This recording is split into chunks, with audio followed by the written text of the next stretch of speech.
فواد چوہدری ہماری سیاست کے ایک طلسماتی کردار ہیں۔ یہ مختلف پارٹیوں سے ہوتے ہوئے آخر میں پاکستان تحریک انصاف میں آئے اور پھر یہاں ٹک گئے۔ عمران خان انہیں پسند بھی کرتے تھے اور ناپسند بھی۔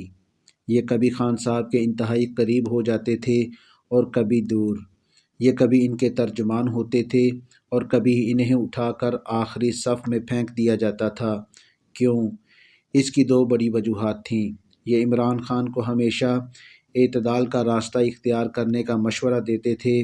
یہ انہیں اسٹیبلشمنٹ سے ٹکرانے سے بھی روکتے تھے۔ ان کا کہنا تھا، اسٹیبلشمنٹ سیاستدانوں کی واٹر لو ہے، جو بھی غلطی سے اس میدان میں اتر گیا، اس کی ہار لازم ہے، وہ پھر زندہ سلامت واپس نہیں آیا۔ دوسرا، یہ وزادار خاندانی شخص ہیں۔ یہ اپنے سیاسی مخالفوں سے بھی بنا کر رکھتے ہیں، جبکہ پی ٹی آئی نے دو فہرستیں بنا رکھی ہیں، ہمارے لوگ اور ہمارے مخالف لوگ۔ یہ جماعت صدر جارج بش کی طرح لوگوں کو صرف ایک آپشن دیتی ہے، آپ ہمارے ساتھ ہیں یا پھر ہمارے دشمن، اور اگر خدا نخواستہ دوسرے نے جواب نہ دیا یا ان کی آفر قبول کرنے سے انکار کر دیا تو پھر یہ ان کا نام لوہے کی دیوار پر لکھ دیتے ہیں اور دوبارہ اس کی طرف مڑ کر نہیں دیکھتے۔ میں پی ٹی آئی کی اس خو کا وکٹم رہا ہوں، چنانچہ میں اچھی طرح جانتا ہوں یہ لوگوں کے ساتھ کیا کرتے ہیں۔ فواد چوہدری ان سے مختلف تھا، یہ سب کے ساتھ بنا کر رکھتا تھا، لہٰذا پارٹی انہیں بھی رگڑا لگاتی رہتی تھی۔ میرے 2014 میں پی ٹی آئی سے فاصلے پیدا ہوئے۔ میں نے عمران خان کے دھرنے کی مخالفت کی تھی۔ میرا خیال تھا آپ نے اگر ایک بار زبردستی سڑکوں کے ذریعے کسی منتخب حکومت کو گرا دیا تو پھر ملک میں کوئی حکومت نہیں چل سکے گی۔ کوئی نہ کوئی جتھا آئے گا، وزیر اعظم کو کھینچ کر نیچے اتارے گا اور حکومت ختم ہو جائے گی، اور اس کھیل کے آخر میں ریاست بھی فارغ ہو جائے گی۔ پی ٹی آئی نے اس زمانے میں تازہ گالی اسکواڈ بنایا تھا۔ انہوں نے میرا فون نمبر اس اسکواڈ کے حوالے کر دیا اور پھر میں 10 سال ان لوگوں سے گالیاں کھاتا رہا۔ میں نے اپنی آزادی رائے کی بڑی بھاری قیمت ادا کی، لیکن عزت کیونکہ اللہ تعالیٰ دیتا ہے، لہٰذا اس کے باوجود میرا کچھ نہیں بگڑا۔ میں آج بھی اپنی جگہ موجود ہوں، جبکہ گالی اسکواڈ ذلت اور بربادی کا رزق بن گیا۔ فواد چوہدری نے اس مخالفت کے دور میں بھی میرے ساتھ رابطہ رکھا۔ یہ پارٹی کی بھرپور مخالفت کے باوجود شو میں بھی آتے رہے اور ملاقاتیں بھی کرتے رہے، اور ان کا یہ رویہ صرف میرے ساتھ نہیں تھا، یہ پی ٹی آئی کے تمام مخالفین سے رابطے میں رہتے تھے۔ ان میں سیاسی جماعتوں کے قائدین بھی شامل تھے، میڈیا پرسنز بھی، بیوروکریٹس بھی اور فوجی قیادت بھی۔ لہٰذا اقتدار سے فراغت کے باوجود آج بھی لوگ ان کا احترام کرتے ہیں۔ پی ٹی آئی میں بدقسمتی سے فواد چوہدری جیسے لوگ بہت کم ہیں۔ آپ اگر فہرست بنائیں تو عامر ڈوگر، علی محمد خان اور اسد قیصر کے بعد یہ فہرست ختم ہو جاتی ہے۔ نئے لوگوں میں ڈاکٹر ہمایوں محمد اور شعیب شاہین شامل ہیں۔ یہ لوگ مخالفت کو صرف مخالفت تک رہنے دیتے ہیں، اسے ذاتی دشمنی میں تبدیل نہیں کرتے۔ چنانچہ میڈیا اور سیاست دونوں جگہوں پر ان کا احترام موجود ہے، جبکہ باقی لوگ لوہے کی گردن اور پتھر کے چہروں کے ساتھ پیدا ہوئے ہیں۔ آپ ایک بار ان کے ساتھ بات کر کے دیکھ لیں، آپ پوری زندگی اپنے اوپر لعنت بھیجتے رہیں گے، اور شاید یہ اس رویے کا نتیجہ ہے، یہ لوگ مشکل وقت میں مکمل طور پر اکیلے رہ گئے۔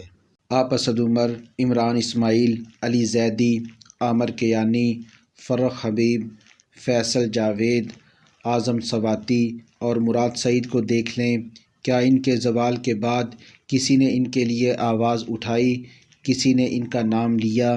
فرخ حبیب آج فیصل آباد میں کسی کو منہ دکھانے کے قابل نہیں، یہ باہر نہیں نکلتا، اور اگر یہ کسی جگہ چلا جائے تو لوگ اس سے سلام لینے کے لیے تیار نہیں ہوتے۔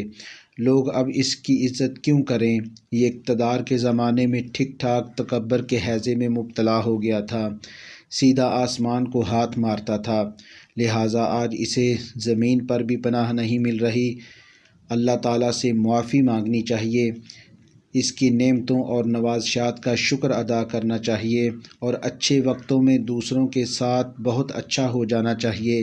یہ عقل مندی بھی ہے اور بہترین حکمت عملی بھی، ورنہ وقت بدلتے دیر نہیں لگتی، اور جب وقت بدلتا ہے تو پھر انسان کا اپنا سایہ بھی اس کا ساتھ چھوڑ جاتا ہے، اور انسان زندگی کے لک و دک صحرا میں اکیلا رہ جاتا ہے۔ بڑا پرانا فارمولہ ہے، اگر اقتدار، شہرت اور دولت کے زمانے میں آپ کے لوگوں کی تعداد میں اضافہ نہیں ہو رہا تو پھر آپ جان لیں آپ اچھے انسان نہیں ہیں، اور آپ کا انجام عبرتناک ہوگا۔ فواد چوہدری ایک اچھا انسان ہے۔ اس نے اچھے وقت میں لوگوں کے ساتھ بنا کر رکھی۔ اس نے آسمان کی چادر کھینچنے کی حماقت نہیں کی، لہٰذا لوگ آج بھی اس کا احترام کرتے ہیں، اور میں بھی ان لوگوں میں شامل ہوں۔ یہ اس وقت نیب کی حراست میں ہے۔ اس پر 3 انتہائی دلچسپ کیس بنائے گئے ہیں۔